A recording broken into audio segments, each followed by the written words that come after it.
सुंदर विषय है कि जीवन एक पहेली है। भाई और बहनों, जीवन किसे कहते हैं ये हमें समझना है। और पहेली का क्या अर्थ होता है? दो शब्द है। जीवन क्या होता है कि जब हमारा जन्म होता है, जब बच्चा जन्म लेता है और प्रौढ़ होकर के, वृद्ध होकर के मृत्यु को प्राप्त होता है, उसके बीच का जो लाइफ स्पान होता है 50, 60, 70, 80, 90, 100 साल है, वह जीवन कहलाता है। उसको हम लाइफ कहते हैं। वह हमारा जीवन है। जीवन एक पहेली है। पहेली का अर्थ होता है कि उसको कैसे मोड़ा जाए, उसको कैसे डेकोरेट किया जाए और उसको कैसे डिजाइन किया जाए, उसको कैसे स्ट्रक्चरिंग की जाए, वह एक पहेली कहलाती है। तो कहने का मतलब यह है कि you are the builder of your future, you are the builder of your fate. तो जीवन को अच्छा बनाना जो है वो आपके ऊपर निर्भर करता है।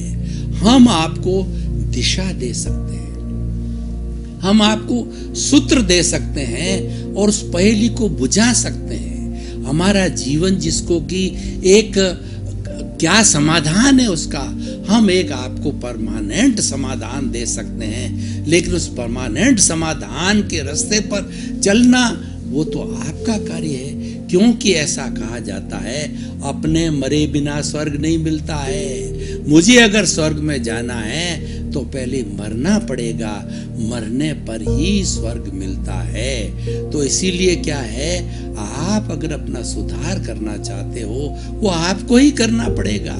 दूसरा तो आपको रास्ता बता सकता है, रास्ते पर आपको चलना होगा। भगवान महावीर ने कहा है अपना सच में से जा मैं तिंग भुए सुकप्पे, कि तुम स्वयं सत्य खोजो।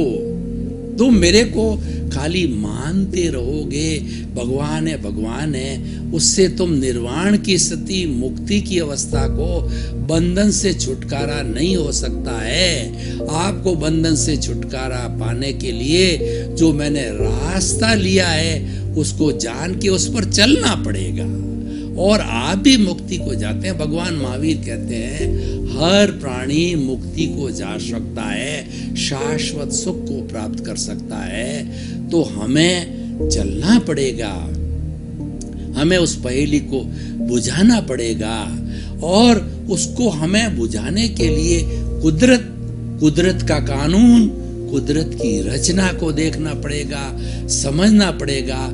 इनको हम समझेंगे तो हमें शाश्वत सत्य की प्राप्ति होगी, हमें सनातन सुख की प्राप्ति होगी, हमें ब्लिस की प्राप्ति होगी, हमें अपने अस्तित्व की प्राप्ति होगी, हमें यूनिवर्सल ट्रुथ की प्राप्ति होगी, सार्वभौम सत्य की प्राप्ति होगी। पर उस रास्ते पर हमको चलना पड़ेगा, तभी हमारा जीवन है एक पहेली नहीं बनकर के एक समाधान बनेगा।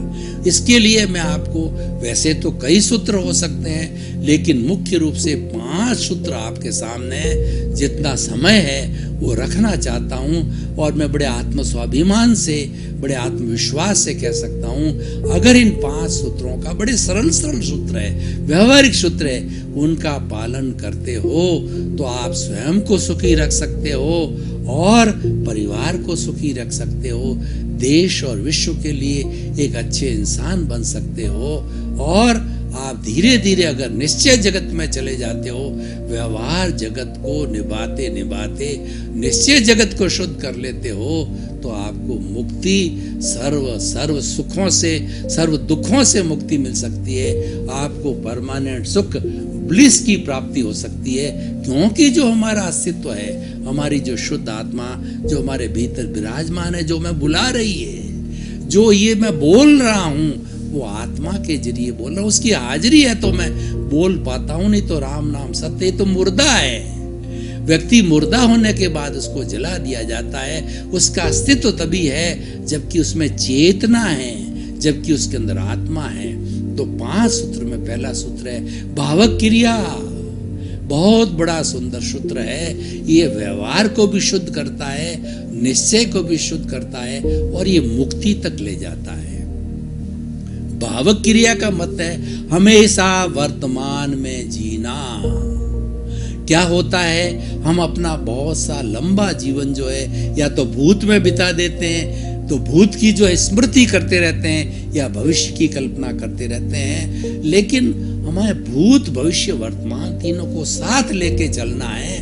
लेकिन क्वेश्चन ये है कि जब हमको आवश्यकता हो तब आप भूत में जाइए, भविष्य में जाइए, और पुनः कुछ क्षणों के अंदर उसके चिंतन को लेकर के वर्तमान में आ जाइए, क्योंकि वर्तमान का क्षण ही उपयोगी क्षण है और यही काम करने का क्षण है। तो इसीलिए किसी बहुत ही विद्वान ने ठीक ही कहा है कि काल करे सो आज कर और आज करे सो अब, पल में प्रलय होएगी बहुरी करेगा कब। यानी जो कुछ जो है तुम्हारे को कल करना आज कर डालो। आज का मतलब प्रेजेंट में रहो, वर्तमान के अंदर रहो।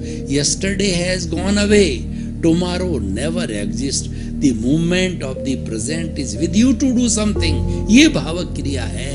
हर काम करो वो वर्तमान में जी करके करो। वर्तमान में जी के कैसे करें? खाने के समय खाना, पीने के समय पीना, हमारा ध्यान, हमारा भाव, हमारा चिंतन खाने के समय में खाने में, पीने के समय पीने में, खेलने के समय खेलने में, प्रवचन देते समय ध्यान उसमें रहना। जो एक्टिविटीज आप कर रहे हो मन से, वचन से, काया से, उसमें ही रहो, उसमें ही प्रेजेंट रहो, उसमें ही दत्त चित्त रहो और उसमें ही खोए हुए रहो।